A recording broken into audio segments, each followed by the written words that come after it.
good morning, good afternoon, and good evening if you're watching. This is Miro African Diaspora TV, MAD, where we discuss social and political issues as well as cultural issues affecting the life of Biafrans, home and abroad. In today's program, we are going to talk about the woman singer called Nnamdi Jesus and his song that has been causing a lot of havoc in the social media.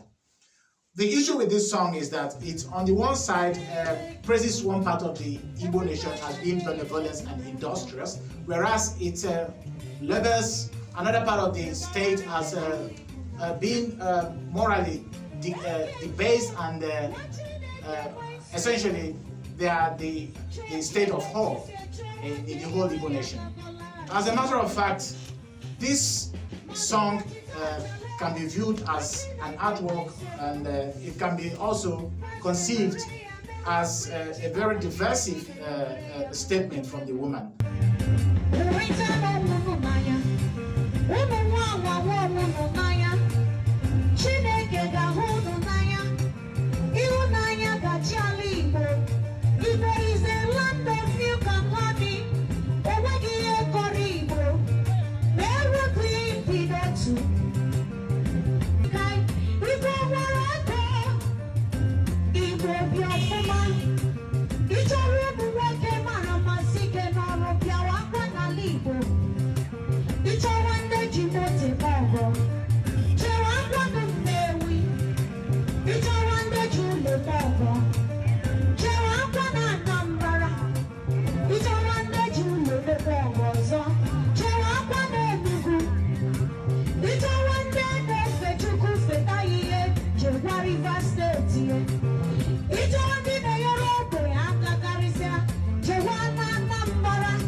So, to discuss this very issue today, I have with me today in studio Barrister Ms. Duru and Ms. Uche Okonkwo and Mazi Ndo, Honorable Mazi Ndo.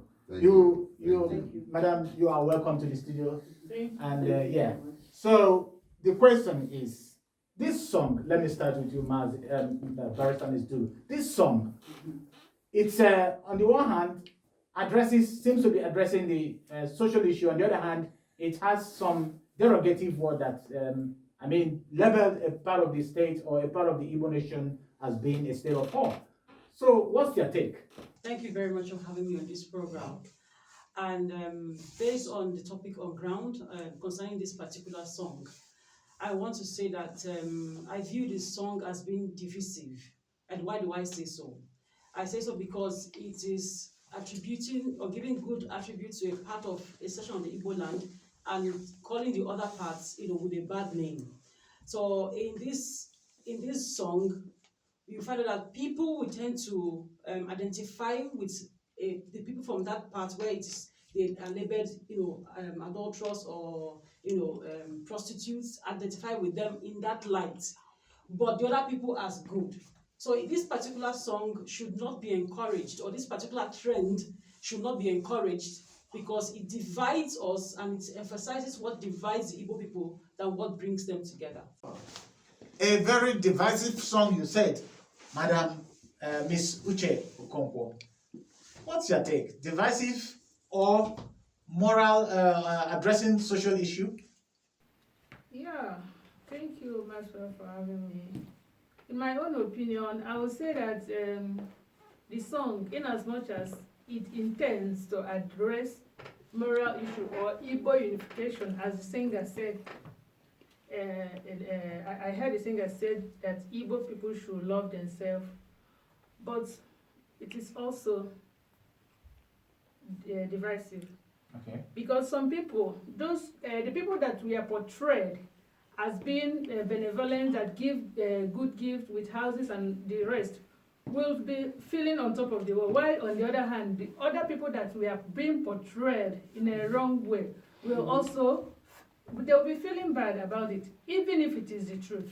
Because most of them, the people that I have heard, or from the comments I have seen, many people are not actually saying that what the singer was saying or what the singer sang was right. They believe that it was wrong. Okay.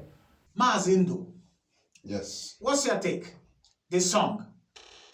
Thank you very much. Thank you very much. Thank you, co-presenters. I want to start by saying that the situation we found ourselves in one Nigeria have given rise to a roadside mechanic turning into a singer, a doctor turning into a barrel pusher. That is what one Nigeria has made all of us. So, having said that, the young lady that had this production actually, to my own view, did her best. She was trying to portray the negative ills in the society. But what I would say, she may have failed to structure or put it into shape the way it's supposed to be. So we should understand maybe his disposition, his understanding of art. We should also acknowledge that she may have made mistakes to have generalized a section of the society as prostitutes.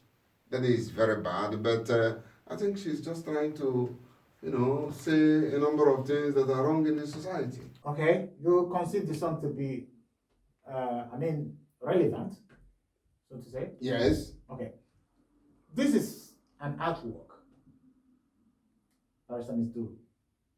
I think, like every other thing, every other art, music is a conveyor of idea of art and should not be restricted in any way. Even though you think that the song is divisive, what's your opinion about the issue that it's still an artwork and just like Mazi hinted, the woman is essentially trying to do something with her talent. Yes, as an artwork, her insensitivity to know the extent that it will affect those who are from that section of Igbo land is very important. She was not sensitive enough to know that it could affect them in the sense of their sense of belonging and their personality as a section of Igbo land. So I want to, in my own opinion, any artwork that tries to address a problem in society by painting a section of society black is going to do more harm than good. Yes. To that's solving that problem on hand. So I think she should redirect her artwork towards making sure that those vices people are aware. Why do I say so? These things she's saying, they have it in cross-section of Igbo land. We have people who are either benevolent or who are into prostitution in every part of Igbo land. So I would have been better if she had addressed it, saying that these things should not be found in Igbo land as a whole, than addressing a cross-section of Igbo land in terms of calling a particular people and naming them a particular with a particular vice. Okay, so essentially you're saying that she lacks tactic. She lacks a proper way of addressing issues. Presentation. Presentation. Even essentially, art is also about presentation. Yes. It's not like a crudity of expression. It has to be. Yeah, but I believe it starts to be presented in an acceptable manner. It has to be presented. But what you accept is not essentially what another person accepts. Acceptance is something individual. Whichever way you want to see it, picturing a section of the society as prostitute is not acceptable to that particular society. Okay. I would like to know from you, but why is this song, why these critics this time around? Because I believe there have been similar songs all the while, but why? Actually, those songs, some of them, or most of them, had actually portrayed it as a comedy. In which case, people will just laugh, or what those people, the one that I heard someone that sang with different towns, and they talk about their professions, the profession that you will mostly found in different towns. Yeah. Which is may not be more offensive than what we've heard. But coming to what you just said, as an artwork, if it is actually the truth, for example, if in this Imo state, we are all Igbos, and if maybe the government of Imo State have institutionalized prostitution, then she can choose whichever means she likes to say it, because she can prove it. It is official.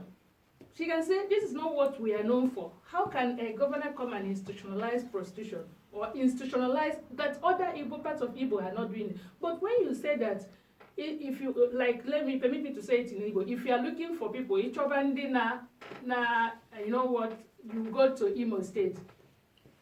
Okay, I was discussing with somebody, say, yeah, the person is right, because in Imo State, like for example, where there are a lot of hotels, don't be surprised that when you get there, you will see a great number of other states, people from other states in the same place, but it is happening in Imo State. Yeah.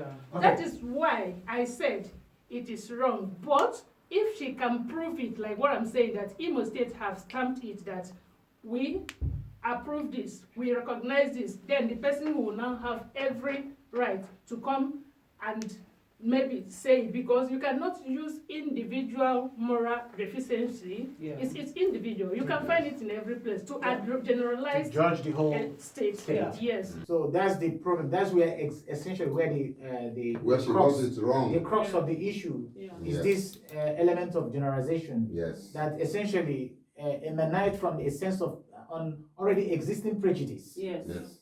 And she's feeding on this prejudice and trying to feed others with it as well. But I would ask you, Barrister Ms. Duru, why this uproar at this moment? I mean, why now? Why is it that everybody is showing this sense of disapproval concerning this song? Okay. And if you look closely into our polity and our society, you find that people are aware of who they are. Yes. And that awareness have been created, if you ask me, in my own opinion, with the emergence of IPOB under Mazi Nnamdi Kanu. And to know that we are a people group. Igbos are one. So coming to say Imo is this, Anambra is that, is divisive. So we are aware that we are one people, and because of that awareness, people don't want anything that will come and bring more division, of course, or paint us bad in the light of other tribe group in Nigeria. So it's about protecting what is our own. And if we have to talk against any vices in our society, let's address it as Igbo people. Because we have this in every section of Igbo land, whether in Anambra, Imo, Abia, or anywhere in Igbo land. So we have to address it as one people. Yes. And that way, the message will be taken, received more by people. That's okay, in Igbo land, we have to fight against these vices. So that awareness that has been created of who we as Igbos is what actually made people to kick against such songs that divides us. So the sensitization by Mazi Nnamdi Kanu and IPOB is actually working. It's effective. The sensitization of identity, Yes.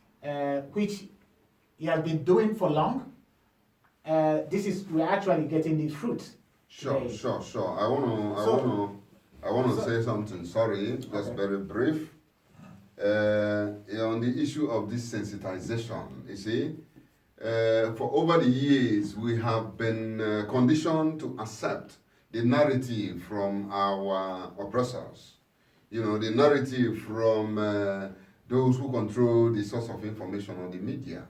They painted us black, and we generously or ignorantly accepted it. This time around, just like my dear sister said, Barrister Mrs. Duru, the sensitization from Mazi Nnamdi Kanu. It's nice that sometimes we need to keep on, or rather, I appreciate it when I mean, keep on, giving credit to this man. But it's inevitable. Yes, he actually awoken so many to be able to understand that no, it is high time we begin to tell our own story. It is high time we reject every negative narrative of the oppressors. And that is why when this song came from our dear sister, I don't know her name, people came out. Nmagha Jesus. One answered Onyeze Jesus. I think that was a runaway pastor from I don't know where. Nmagha Jesus. Why people now are standing to disprove her narrative is that we cannot accept it. People will come to tell you the Igbos don't love themselves. I will personally not accept it. And millions of Igbos will not accept it. Good. There is something going on. I mean, this song, no matter how we place it, no matter how we see it still has its effect. And I would say that after this song, a lot of things have been coming up. For example, there are other women from Biafran area that have been coming out to say something about this song. Unfortunately, however, they have not been, looking into this song from such a critical point of view. For example, a young lady that is called Nwanyi Imo. Okay. And things she said about this song, she did not just castigate the woman, but she actually said that that it is in the Bible that people should marry from their clan, from their tribe, and it brings up the question if these people are actually aware of the preachings of the IPOB that said not even the Igbo, not just the Igbo, but that Biafra should get the habit of marrying each other. Yes. I would like to ask you, Barrister Mr.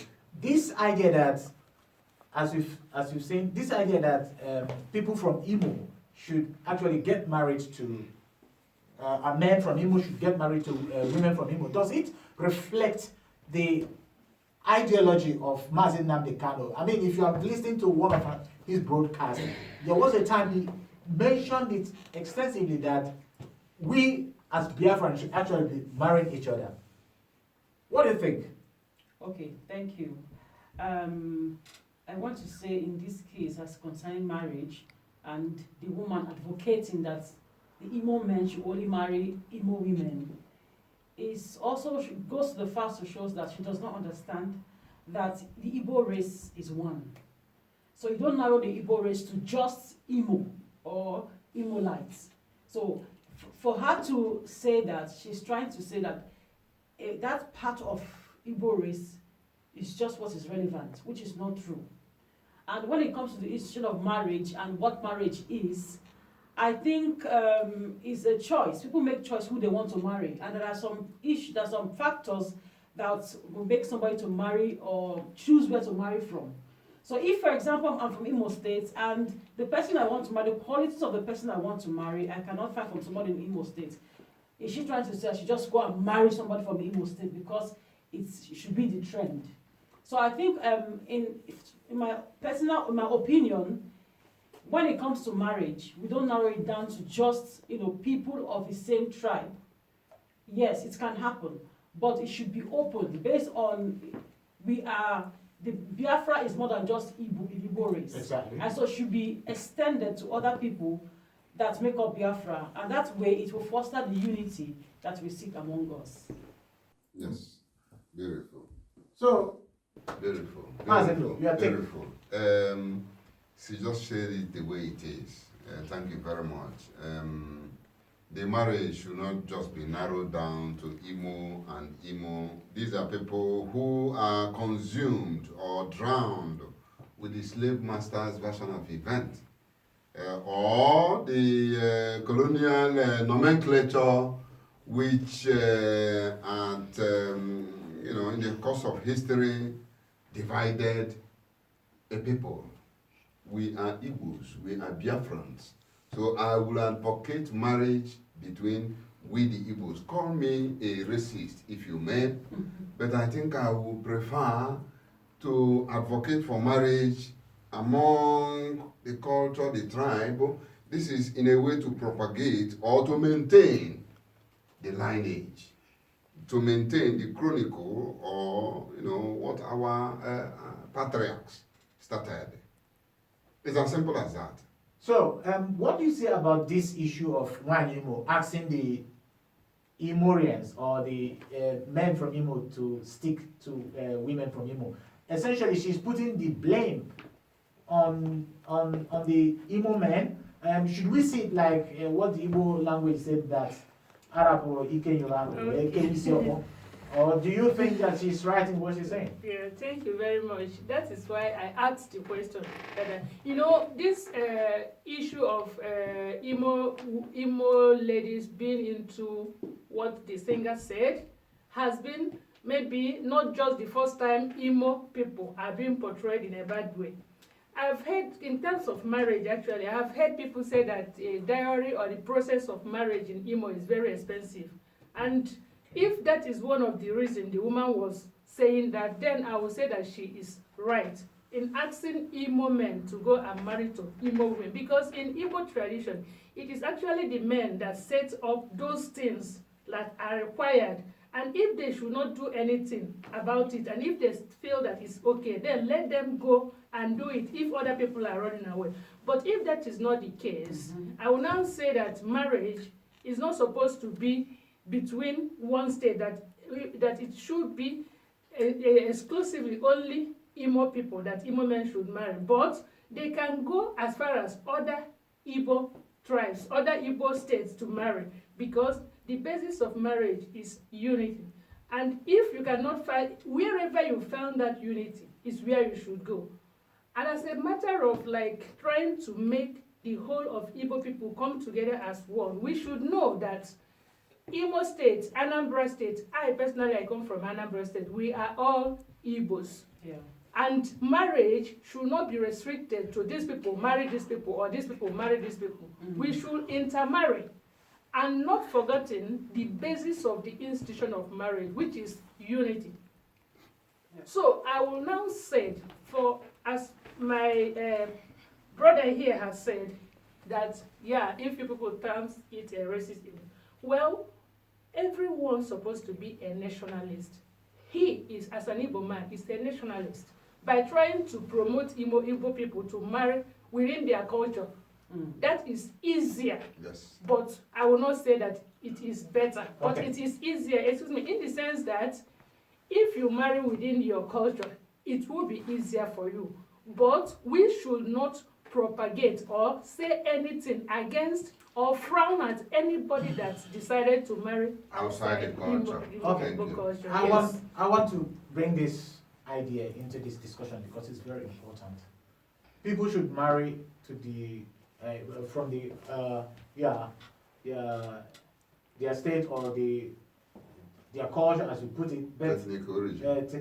ethnic origin or whatever. Yes. But the question is, we are all are Igbos. Yes. The Calabas are they are Igbos. The Jaws and everything. We have been one. Yes, it's a historical background. The problem is that we get a history of the white men, and they tell you that you are not the same. But according to current research that has been going on under the IPOB structure, a lot of things has begun to unfold. You should understand it. It's not a joke. It's not like anybody's saying about it is ranting, or it is a well-researched discussion what the IPOB propagate outside. So what I want to say concerning this is the Nwanyimo essentially said that those points she made it. She's saying that it is important for the Imo men to marry the Imo women because they have the same culture, and it is because of that, because the Imo men do not do that, they have a high rate of divorce in Imo, because they marry people from other enclave or places, and then it leads to divorce. But is there any statistic about what he's saying, or can you? I mean, consciously accept the fact that Imo men, that there is a high rate of divorce because Imo men marry people from other. I mean, this is just a kind of being frustrated. I wanna comment there. Let me put this into an end. Very important. I want to ask you. Yes. I want to ask you this question. Yes. This idea of Imo people or Anambra people marrying, is it not a continuation of the disintegration of the Igbo race that started? Exactly. Is it not? That is exactly what it is. Yeah. Like I said, people who propagate this Imo, this Anambra, this Delta, this do I say colonial nomenclature, they are doing it out of ignorance. We are Igbos. We are from the same ancestry. We are from the same parentage. We need to be or propagate our culture. And even the Calabars, in fact, I would accommodate even marrying to an African, a black man or a black woman. Yes, I would accommodate that. And like I said, I am very proud to be called a racist for promoting the fact that we black men should intermarry among ourselves. When it comes to Igbo land, Igbo culture, the Biafraland, we should intermarry among ourselves. This is to promote continuity. This is to promote cultural relevance. You know, when we begin to say that Anambra should marry just within Anambra, this is very, very myopic. I don't buy to it. The Imo woman or the whoever that made that comment, okay, we may not condemn her. She may be talking out of ignorance. What we need to do is to paint a clear picture of our culture, a clear picture of our message, and to tell the young ones, this is where we stand, this is how it is. So the marriage is the unification of institutions. In unification of societies. Okay, it happens between a man and a woman. But the way Africans pictured it is a unification of, communities. And this is the nucleic or the starting point, the fundament of social structure. Yes. So you essentially said that marriage has a political motivation. Marriage is not just marriage, but it's always attached to certain political. Just like human beings, political animals. So I think we have come to the end of this discussion today, and I thank you very much, gentlemen and women, that you are here today. On this note, I would say that we just urge our viewers, we call on our viewers to subscribe to our videos so that they will get notified each time we post a new video. Please, viewers that are out there, please subscribe to our videos, please. We need your subscription. Yes. Thank you very much for watching, and we'll see you next time. Goodbye.